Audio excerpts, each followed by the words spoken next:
vient de paraître dans la collection Bouquins une partie du journal de l'écrivain Julien Green. Cela concerne la période 1939-1940 à peu près. Et c'est un événement littéraire important. Alors, Julien Green est un écrivain qui est né américain, mais qui a vécu essentiellement en France depuis sa jeunesse. Un grand écrivain élu à l'Académie française et qui a publié une œuvre importante dans laquelle il y a une partie autobiographique avec 3 livres dont les titres m'ont toujours fait un peu rêver. Partir avant le jour, 1000 chemins ouverts et jeunesse. Une autre partie est consacrée et composée de son journal, qui est une énorme publication sur toute sa vie. Il a tenu journalement, quotidiennement son journal, et il l'a fait paraître il y a une dizaine, je pense, peut-être plus, de tomes de ce journal, avec des titres également qu'il savait parfaitement choisir. Puis c'est un romancier, également un homme de théâtre, et je dois dire que j'ai apprécié et aimé Julien Green il y a très longtemps, alors que j'étais jeune homme. Il me plaisait parce que quand il parle notamment de ses souvenirs,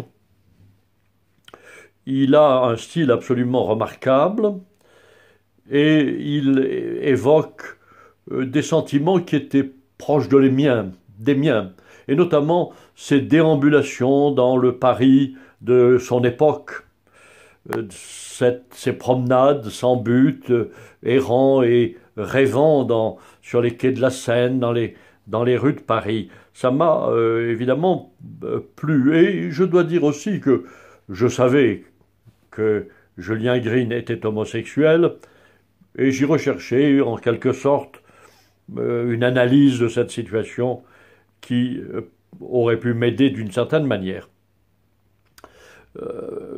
J'ai donc toujours fréquenté cette œuvre, et il est un des écrivains parmi lesquels je me plais à errer avec André Gide, avec Marguerite Yourcenar, évidemment avec Albert Camus. Alors, la parution du journal est un événement littéraire. Pourquoi? Eh bien parce que cette partie du journal était déjà parue. Tout son journal était déjà paru avant sa mort. Mais on apprend et on constate qu'il avait expurgé ce journal d'un très grand nombre de pages. Dans le volume actuel, il y a 60% de rajout, c'est-à-dire plus de la moitié. Et il l'avait expurgé parce que cette partie de son journal concerne ses aventures sexuelles dans le Paris de l'époque, et qu'elles sont analysées de manière très crue, à la limite, dira-t-on, et pourra-t-on penser, de la pornographie. Mais ce qui est intéressant, c'est que, ayant écrit ces pages, il n'avait pas voulu, évidemment, les publier de son vivant. Mais il les avait conservées précieusement. Et dans la préface, notamment, dans des articles qui sont parus, on montre comment il a pris des précautions importantes pour que ces pages ne soient pas dispersées, ne soient pas détruites, notamment pendant la guerre, lorsqu'il est parti se réfugier aux États-Unis.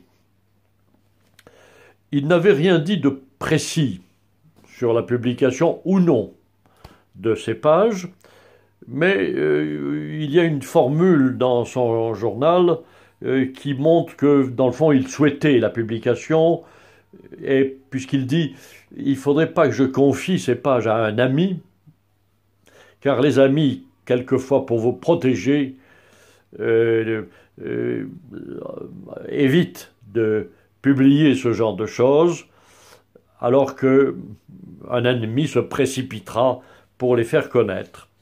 Sous-entendu, il vaudrait mieux que ça paraisse et que ça tombe entre des mains qui ne soient pas à ce point amies qu'elles ne veuillent pas les publier. Alors, la question a été posée, elle est posée par les critiques, par les analyses. Fallait-il publier cela? On étudiera dans la préface le cheminement qui a conduit à cette publication, et pour ma part, je pense qu'elle était nécessaire, car lorsque l'on étudie l'œuvre d'un écrivain, quel qu'il soit, passer à côté de cette partie de sa vie dont il montre par le journal qu'elle a été partie très importante, je ne dirais pas essentielle, mais très importante de sa vie, ce serait méconnaître en réalité la réalité profonde de cet écrivain. Donc il fallait le publier. Je rajouterai pour terminer que ces parties rajoutées sont également très importantes parce qu'il y évoque tout le milieu littéraire de cette époque, et Dieu sait s'il y avait de grands écrivains, puisqu'il est de l'époque d'André Gide, de François Mauriac, de Jean Cocteau, et j'en passe. Et dans ce journal, et dans la partie qui est nouvelle, d'une certaine manière, il règle ses comptes avec un certain nombre de ses écrivains, en indiquant un peu et en mettant l'accent sur leur hypocrisie. Il est intéressant de voir la façon dont il parle de François Mauriac, dont on sait depuis la récente biographie qu'il avait des tendances homosexuelles très, très claires. Et donc, toute cette partie sur le milieu littéraire de l'époque à Paris est extrêmement intéressante. C'est donc effectivement quelque chose de nouveau qui va faire l'objet d'analyses nombreuses. J'ajoute que pour ma part, je suis assez heureux que ce journal paraisse pour une raison plus large et qui ne tient pas uniquement à la littérature, mais plutôt à l'hypocrisie de certains religieux dans toutes les religions. Mais là, nous évoquons le catholicisme. En effet, nous sommes à une époque où l'Église, chacun le sait, connaît des turbulences, et le mot est assez faible, puisque des scandales dans toutes sortes de nature sexuelle sont mis au grand jour, à la fois la pédophilie, mais aussi l'homosexualité, dans un livre comme Sodoma, qui démontre avec une recherche approfondie que l'homosexualité est très courante dans le Vatican, autour du pape, dans les milieux des chefs de l'Église, des cardinaux, etc.